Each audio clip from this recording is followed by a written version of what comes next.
আমি আজকে কথা দিয়ে গেলাম, রঘু ডাকাতের প্রথম শো আমরা বহরমপুর থেকে শুরু করব। আমরা 2টো থেকে শো শুরু হওয়ার কথা।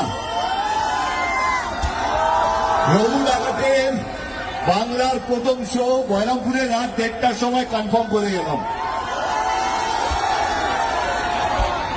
আমার মোহন টকিজের সাথে কথা হয়েছে, তার কর্ণধার সোমবাবুর সাথে কথা হয়েছে, তিনি আমায় কনফার্ম করেছেন। তো এইটুকু বলতে পারি, এই ভালোবাসা আপনাদেরকে ফেরত দিতে পারি যে বাংলায় যদি রঘু ডাকাত কোনো মানুষ, কোনো দর্শক দেখে থাকবে, সেইটা হচ্ছে বহরমপুরের মানুষ।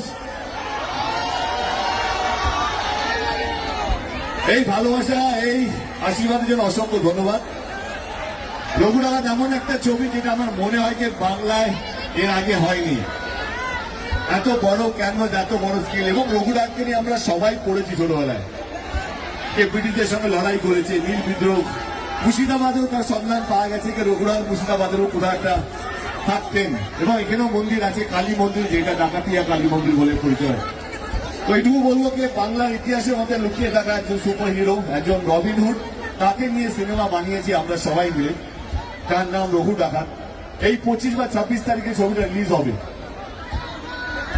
এবারে আপনারা আপনাদের সহ পরিবার নিয়ে প্লিজ ছবিটা দেখুন এবং সবাইকে বলুন ছবিটা দেখার জন্য।